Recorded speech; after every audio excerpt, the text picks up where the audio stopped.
पहलगाम में आतंकी हमले के जवाब में भारत ने पाकिस्तान में पड़ रहे आतंकी को ठिकानों को नष्ट करने के लिए ऑपरेशन सिंदूर लॉन्च किया था, जिसके बाद से दोनों देशों के रिश्ते बेहद तनावपूर्ण हो गए थे और दुनिया की निगाहें भारत पाकिस्तान पर टिक गई थीं। दोनों देशों ने एक दूसरे पर हमले किए। पाकिस्तानी ड्रोनों को भारत ने हवा में ही मार गिराया था, जो उसे चीन और तुर्की से मिले थे। लेकिन इसमें एक बात और भी थी, वो थी कि भारत इस लड़ाई में कहीं ना कहीं 3 मोर्चों पर जंग लड़नी पड़ी।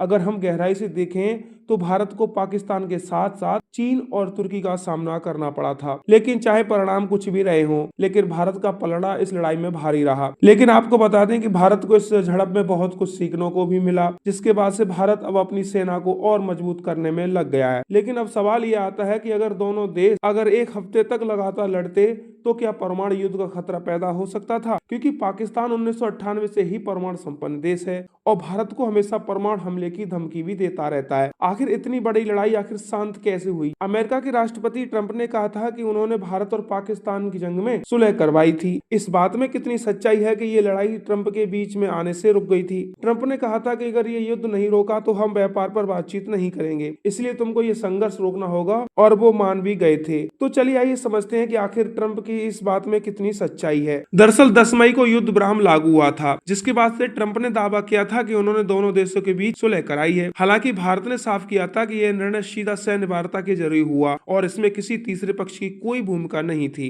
अमेरिकी राष्ट्रपति डोनाल्ड ट्रंप लगातार इस बात का दावा करते आ रहे हैं कि उनकी वजह से भारत और पाकिस्तान के बीच युद्ध विराम हुआ है। उनके दावों को भारत झुठलाता रहा है। अब पाकिस्तानी नेता भी यही बात बोल रहे हैं। पूर्व पाकिस्तानी विदेश मंत्री खुर्शीद महमूद कसूरी ने कहा है कि भारत और पाकिस्तान के बीच हालिया युद्ध विराम किसी भारी दबाव या सैन्य अधिकारियों के फैसले का परिणाम नहीं था, बल्कि यह दोनों सरकारों की सर्वोच्च स्तर पर आपसी समझदारी का नतीजा था। नई दिल्ली में आयोजित एक सेमिनार भारत पाकिस्तान संबंध शांति के लिए संवाद को वर्चुअली संबोधन करते हुए कस्तूरी ने कहा कि दोनों सरकार ने समझ लिया कि अब काफी हो चुका है, इसे समाप्त करना जरूरी था। इसका श्रेय दोनों देशों के सर्वोच्च नेतृत्व को देना चाहिए। कंसूरी ने अमेरिका के राष्ट्रपति डोनाल्ड ट्रंप के उस दावे को खारिज कर दिया जिसमें उन्होंने कहा था कि उन्होंने भारत और पाकिस्तान के बीच शांति बहाल कराई है। कसूरी ने कहा कि यह पहली बार नहीं है जब अमेरिका ने हस्तक्षेप की कोशिश की है। इससे पहले भी Robert Gate, Bill Clinton, Colin Powell और बराक ओबामा जैसे अमेरिकी नेता इसमें शामिल रहे हैं। आपको बताते चले कि 10 मई को युद्ध विराम लागू हुआ था, जिसके बाद ने ट्रंप ने दावा किया था कि उन्होंने दोनों देशों के बीच सुलह कराई है। हालांकि भारत ने साफ किया है कि यह निर्णय सीधा सैन्य वार्ता के जरिए हुआ था और इसमें किसी तीसरे पक्ष की कोई भूमिका नहीं थी। कसूरी ने भारत पाकिस्तान रिश्तों को बेहतर बनाने के लिए राष्ट्रीय सुरक्षा सलाहकार NSA स्तर की गोपनीय बातचीत का दावा करते हुए